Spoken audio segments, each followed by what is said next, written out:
গতকাল আমি লক্ষ্য করেছি জনাব তারেক রহমান উনি একটি বক্তব্য দিয়েছেন।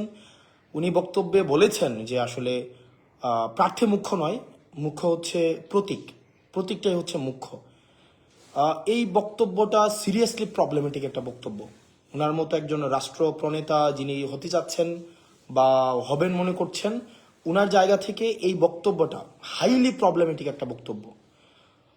কারণ বলছি, এক নম্বর কারণ হচ্ছে যে একজন এমপি নাগরিক এবং রাষ্ট্রের মাঝে সেতুবন্ধনের কাজ করে। প্রতীক কিন্তু নাগরিক এবং রাষ্ট্রের মধ্যে কোনো সেতুবন্ধনের কাজ করে না। প্রতীক একটা সিম্বলিক জায়গা, একটা অর্নামেন্টাল জায়গা, প্রতীকের যে বিষয়টা। তো উনি বলছেন যে প্রতীককে ভোট দেওয়ার জন্য প্রতীকটাকে উনি মুখ্য করছেন।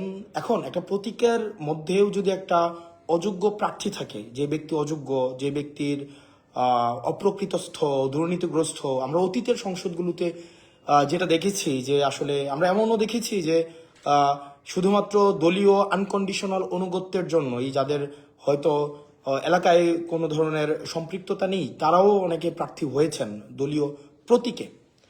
তো এখন আমি যদি এমন একজন প্রার্থীকে নির্বাচিত করি যার জনগণের সাথে সম্পৃক্ততা নেই, কিন্তু ওই প্রতীকটাকেই শুধুমাত্র হোল্ড করে আমি তাকে সংসদে পাঠালাম, কিন্তু সে যদি যোগ্য না হয়, সে যদি